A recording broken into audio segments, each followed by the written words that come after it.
Kepada kami, kepada jemaat yang mendengarkan secara online, kepada jemaat yang mendengarkan di gereja, dan siapapun yang akan mendengarkan dari kami, berkati ya Tuhan. Dalam nama Tuhan Yesus kami berdoa. Amin.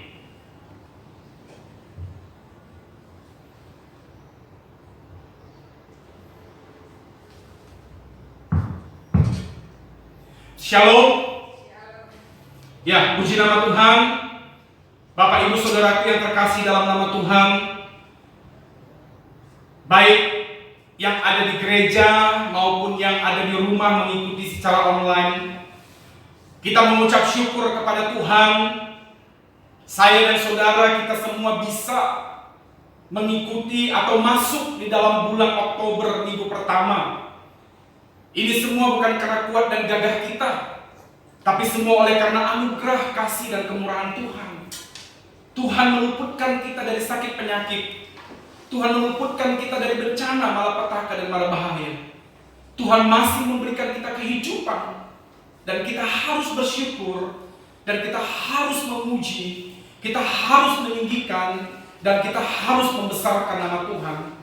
Pada Minggu pagi hari ini, izinkan saya untuk memberikan tema firman Tuhan, Ku Tidak Takut, dari Mazmur 121 ayat 1 sampai ayat yang ke-8. Sekali lagi, Ku Tidak Takut, Mazmur 121 ayat 1 sampai 8. Sekali lagi, Mazmur 121 ayat 1 sampai ayat yang ke-8. Saya akan membacakan bagi kita. Saya tidak menggunakan PowerPoint. Tuhan penjaga Israel, nyanyian ziarah. Aku melayangkan mataku ke gunung-gunung. Dari manakah akan datang pertolonganku? Pertolonganku ialah dari Tuhan yang menjadikan langit dan bumi. Ia tidak membiarkan kakimu goyah, penjagamu tidak akan terlelap. Sesungguhnya tidak terlelap dan tidak tertidur penjaga Israel. Tuhanlah penjagamu, Tuhanlah naunganmu di sebelah tangan kananmu.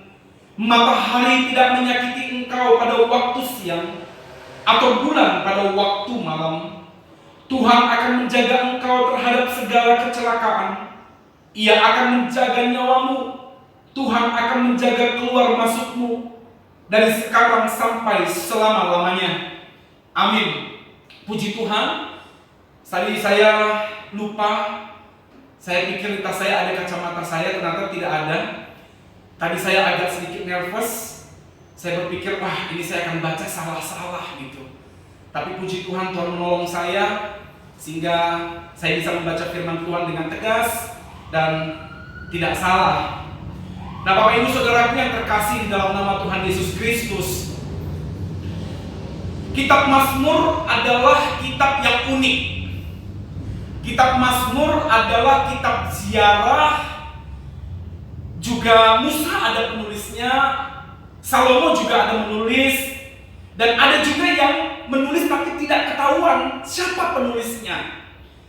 Nah, saudara, Mazmur adalah satu kitab pujian.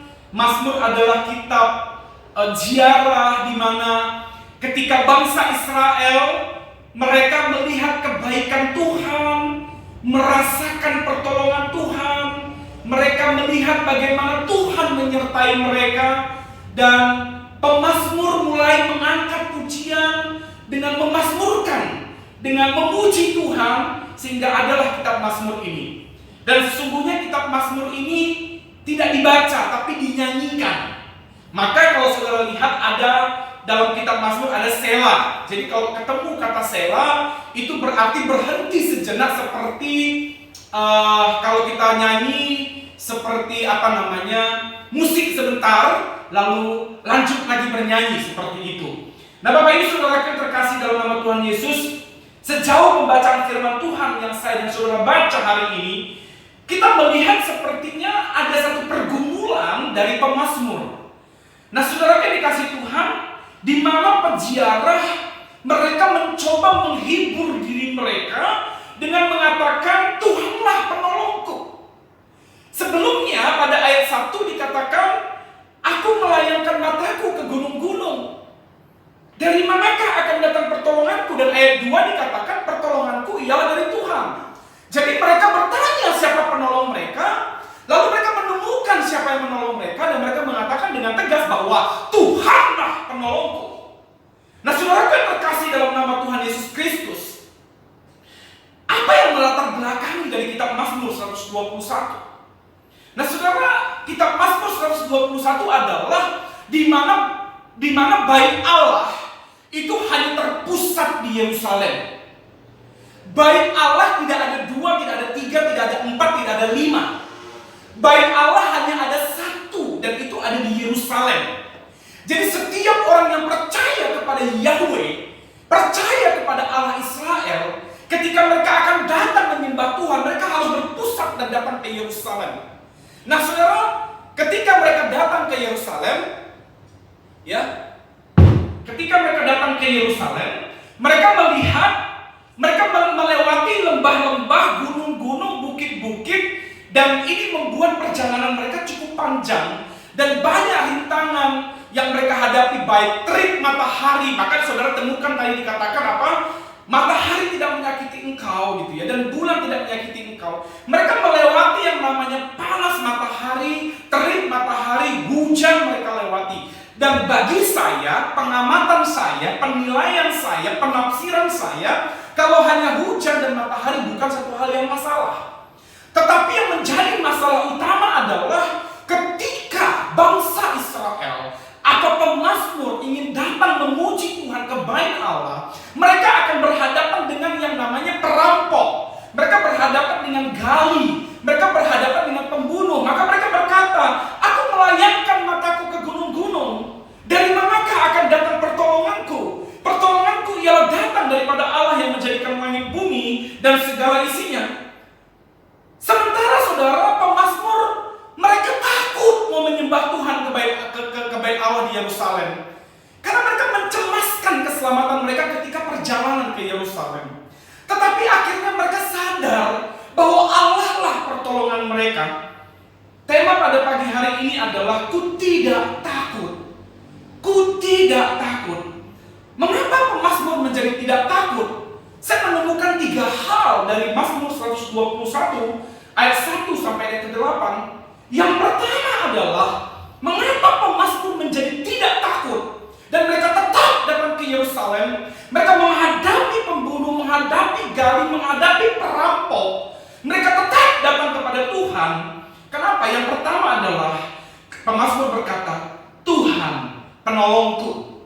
Mazmur 121 ayat 1 sampai 2 dikatakan, aku melayangkan mataku ke gunung-gunung. Dari manakah akan datang pertolonganku?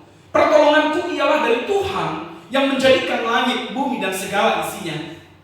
Ketika pemazmur mereka hendak datang ke bait Allah di Yerusalem, mereka harus melewati bukit, melewati lembah, melewati beberapa gunung-gunung. Beberapa penafsir mengatakan bahwa bait Allah ini ada di Gunung Sion di Yerusalem. Tapi saya kok kurang sepaham. Tetapi memang tidak bisa dipungkiri bahwa bait Allah ada terpusat di Yerusalem. Saya tidak tahu apakah beberapa penafsir mengatakan tepatnya di Gunung Sion. Nah, tetapi sesungguhnya adalah ketika pemazmur ingin menyembah Tuhan ke bait Allah, mereka harus lewati lembah, gunung, bukit, dan seterusnya.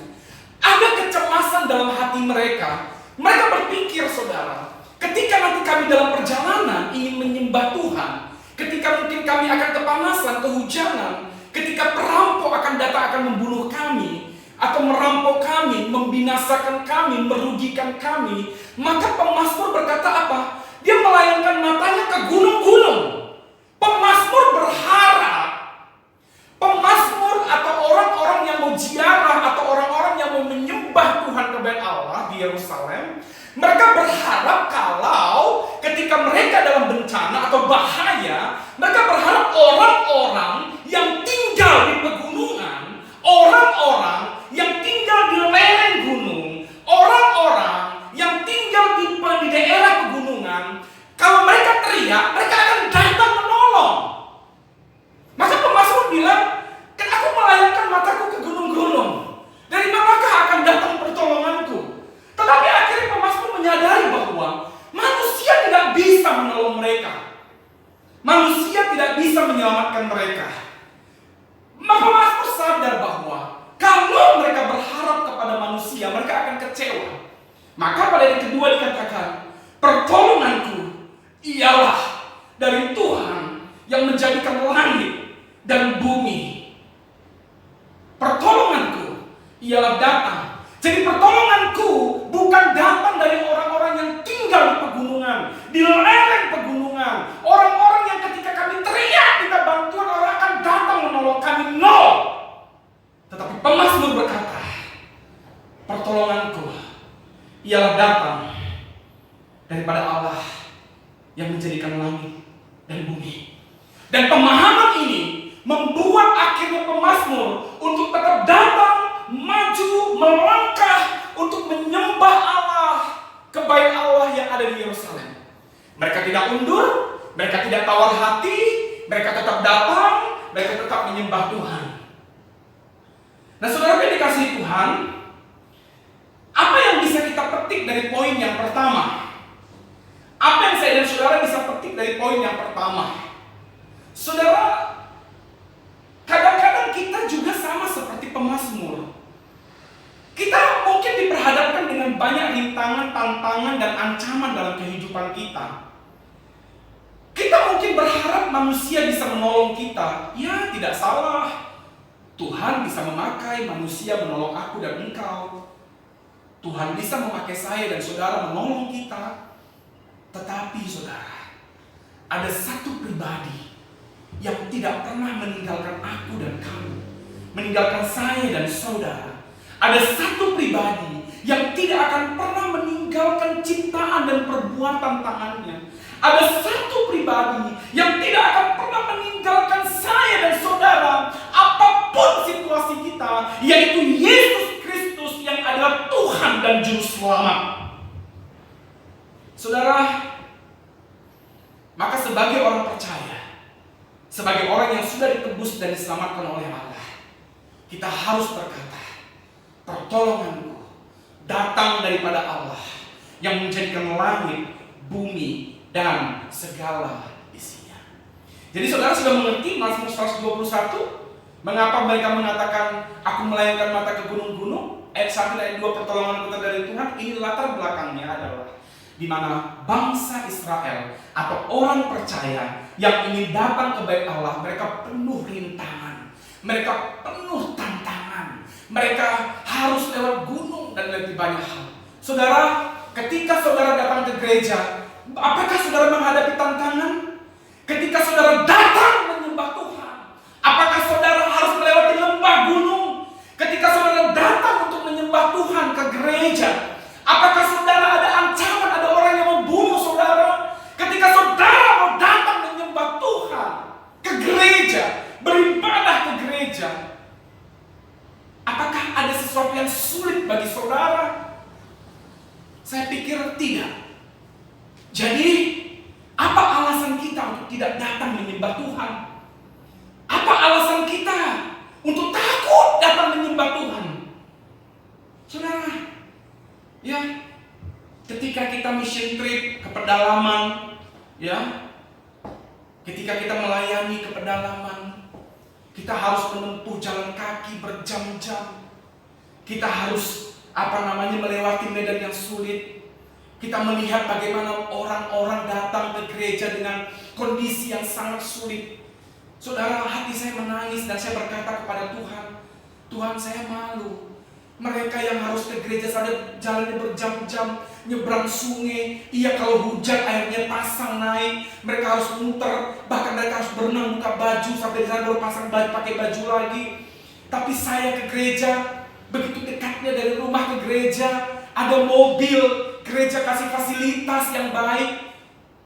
Saudara diberkati Tuhan ekonomi saudara, saudara punya kendaraan yang baik, tetapi kita masih tidak memberikan yang terbaik untuk datang kepada Tuhan.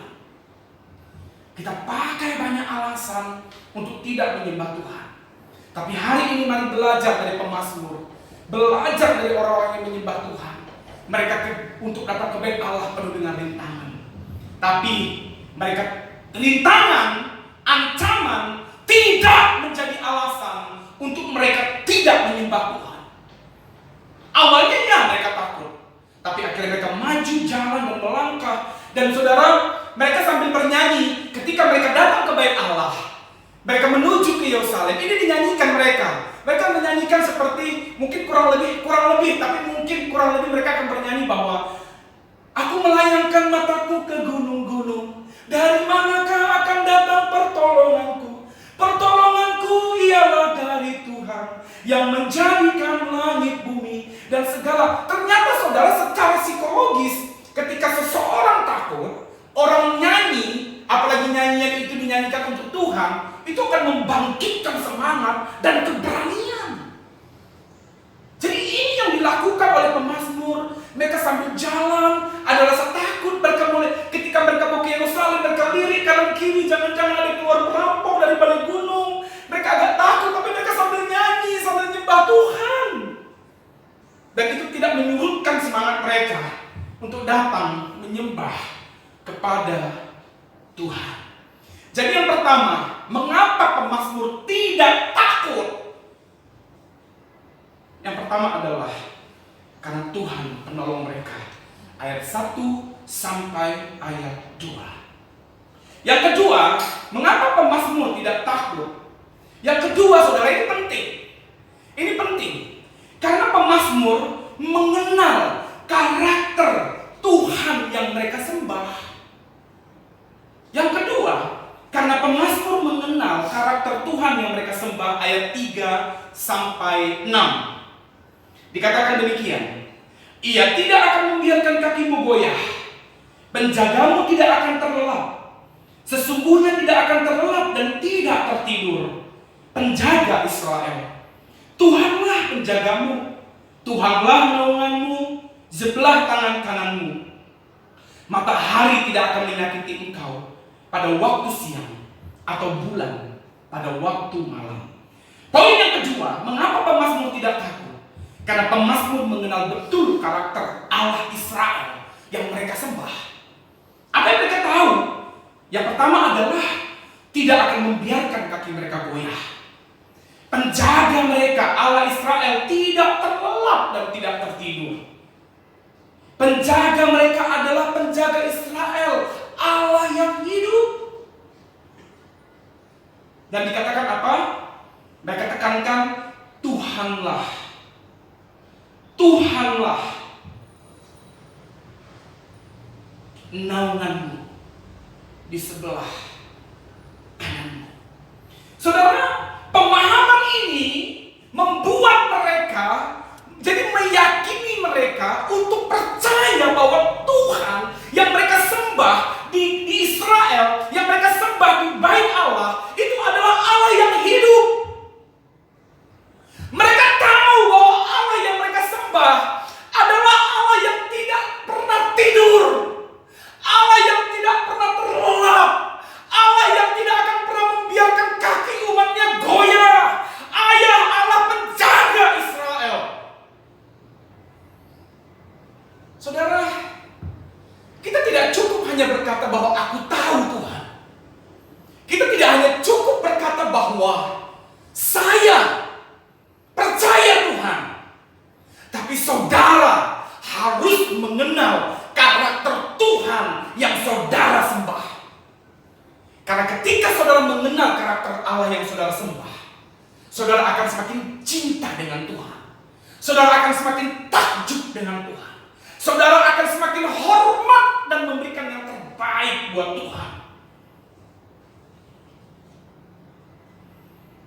Bagaimana caranya Pak Yakob agar saya bisa mengenal Tuhan, karakter Tuhan, kebaikan Tuhan dalam hidup saya?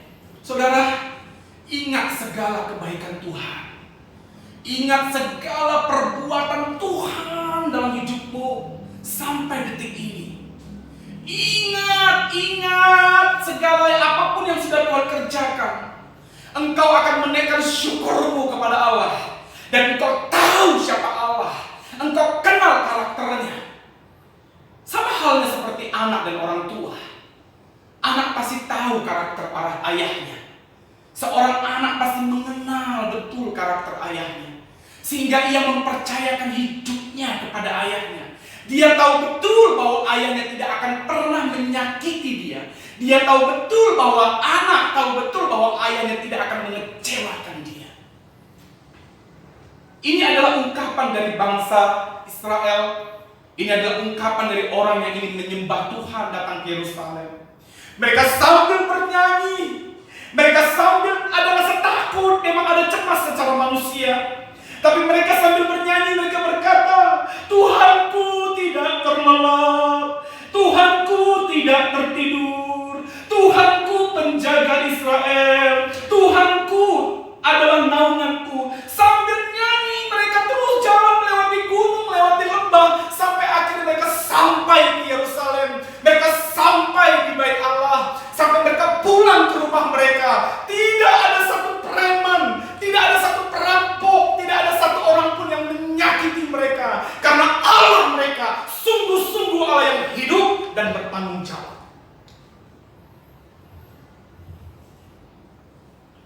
Bapak Ibu Saudara yang dikasihi dalam nama Tuhan Yesus Kristus, seberapakah saya dan saudara mengenal karakter Allah kita? Seberapakah kita mengetahui bahwa Allah yang saya dan saudara sembah adalah Allah yang hidup, adalah Allah yang tidak tidur dan yang bertanggung jawab. Saudara, saya sudah pernah saksikan dan saya punya satu pengalaman yang luar biasa. Ketika saya dan istri dan anakku berdoa untuk saya berangkat ke Amerika di bulan Juni kemarin. Dan kita tahu itu adalah masa-masa COVID yang sedang tinggi, sedang hype-nya. Saudara, saya berdoa, saya menggumulkan kepada Tuhan apakah ini benar. Dan akhirnya iman saya teguh, saya berangkat. Saudara-saudara bisa bayangkan saya berangkat di tengah-tengah COVID-19, di tengah-tengah pandemi, di tengah-tengah. Saudara, kapanpun saya bisa terinfeksi di pesawat, di bandara. Gitu ya, kapanpun saya bisa terinfeksi. Dan kalau itu terjadi, saya tidak akan ketemu lagi istri saya atau anak saya. Atau sebaliknya, saya di Amerika, anak istri saya kena COVID di Indonesia, terjadi hal yang diinginkan, kami tidak akan ketemu lagi. Terlalu tinggi resiko yang harus saya ambil. Tapi saya terlalu percaya dengan Allah yang saya sembah. Saya terlalu percaya dengan Allah yang memberi visi dan panggilan kepada saya. Dan saudara tahu, ketika saya sampai di Chicago, ketika di imigrasi saudara, kurang lebih ada 80 orang kami yang dimasukkan ke dalam ruang random. Ada 80 orang dan mayoritas orang India. Banyak yang tidak diizinkan masuk ke Amerika dan dipulangkan. Saya terakhir. Saya diperiksa 3 FBI. Saya diperiksa 3 polisi Amerika. Pertama diinterogasi pertama, diinterogasi kedua, diinterogasi ketiga dengan 3 FBI dengan waktu yang berbeda, dengan polisi yang berbeda, dengan pertanyaan yang sama. Saya mau dijebak. Apakah saya konsisten atau tidak dalam menjawab? Lalu saudara, mereka kurang yakin dan mereka menelpon gereja di Amerika. Dan singkat cerita, 2 jam saya terakhir. Dan akhirnya saya dilepaskan. Saya diizinkan masuk ke Amerika. Saudara, saya waktu itu yang saya bilang sama Tuhan cuma begini, Tuhan, Yakob udah capek penerbangan 2 hari. Kalau saya harus dipulangkan, dideportasi ke Indonesia, saya terlalu capek. Saya bilang, Tuhan, saya mau masuk ke Amerika. Saya diinterogasi, saudara, 2 jam saya diinterogasi. Ada kurang lebih 80 orang yang diinterogasi dan hampir semua orang India. Banyak yang dipulangkan, gak boleh masuk Amerika. Saya waktu melihat mereka dipulangkan masuk ke gate berikutnya, saya mencoba untuk tenang. Saya tenang, saya tidak mau pakai handphone, saya tidak mau menunjukkan kegelisahan saya cuma lihat TV. Nah saudara, akhirnya saya lepas setelah 2 jam saya diinterogasi di Chicago. Saya masuk dan saya mencari hotel di Chicago. Saya panggil taksi, saya cari hotel, saya nginap 1 malam di Chicago. Dan saya merenung, saya katakan bahwa kalau ini semua boleh terjadi oleh karena Tuhan, bukan karena kuat dan gagah saya, bukan karena kehebatan saya. Saya mengenal siapa Allah yang memanggilku. Saya mengenal siapa Allah yang memberikan visi. Saya mengenal siapa Allah yang memberikan tugas ilahi kepadaku. Bagaimana dengan saya dan saudara? Saudara, banyak sekali cerita saya. Dan ketika besok paginya dari Chicago jam 8 saya harus sudah sampai di bandara. Dari hotel saya berangkat ke bandara. Saya check in untuk terbang ke Atlanta. Kurang lebih 3 jam lagi penerbangan. Begitu mendarat, begitu pramugari mengatakan sebentar lagi kita akan mendarat di Atlanta, saya menangis, saudara. Saya bilang sama Tuhan, kalau sampai hari ini saya Tuhan boleh bawa, semua oleh karena anugerah Tuhan, bukan karena kuat dan gagah saya. Saya capek sekali, benar, saya sangat lelah, saudara.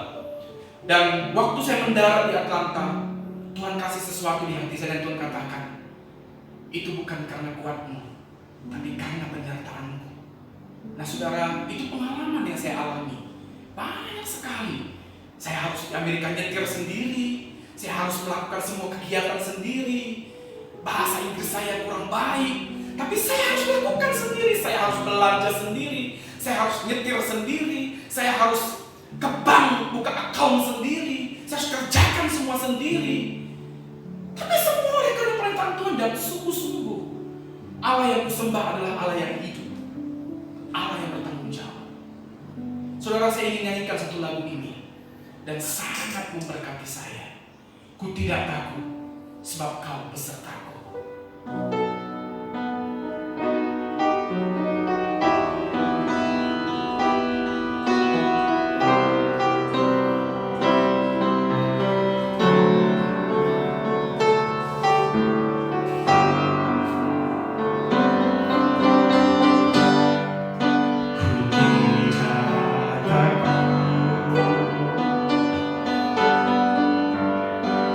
Sebab Kau besertaku, ku tidak bimbang. Sebab Engkau Allahku, Engkau meneguhkanku, dan Kau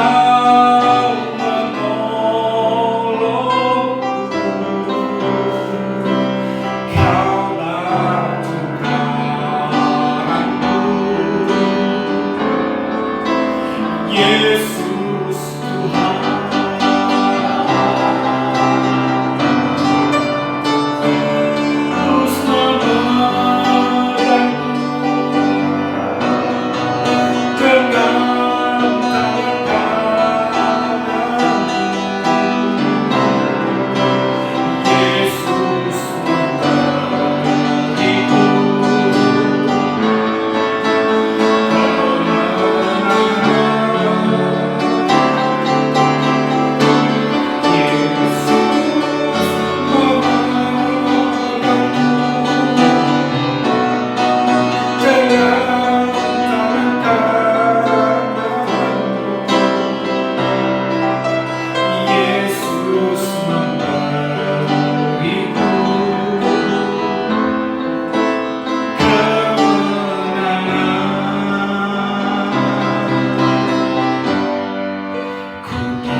tidak berimbang, sebab Engkau Allahku, Engkau meneguhkanku dan Kau menolongku. Kaulah Tuhanku, Yesus Tuhan.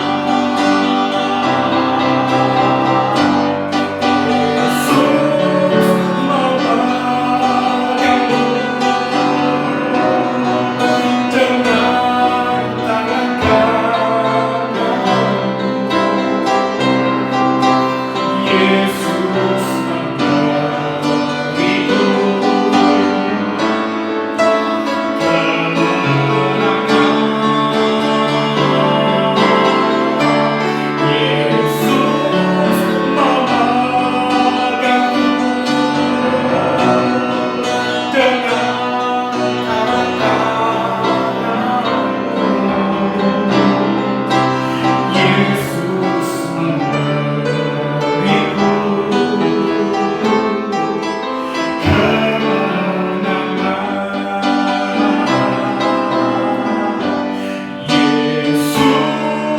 memegangku dengan tangan kananmu. Yesus memberiku kemenangan.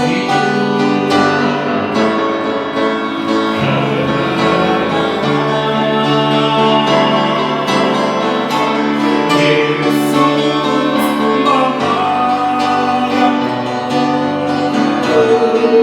dengan tangan kananmu. Yesus memberiku kemenangan. Poin yang ketiga, mengapa pemazmur tidak takut? Mereka datang menyembah Allah, kebaik Allah, sementara hidup mereka terancam. Poin yang ketiga, ada jaminan atau garansi dari Allah yang mereka sembah. Ayat yang ke-7 sampai ayat yang ke-8 dikatakan, Tuhan akan menjaga engkau terhadap segala kecelakaan. Ia akan menjaga nyawamu. Tuhan akan menjaga keluar masukmu dari sekarang sampai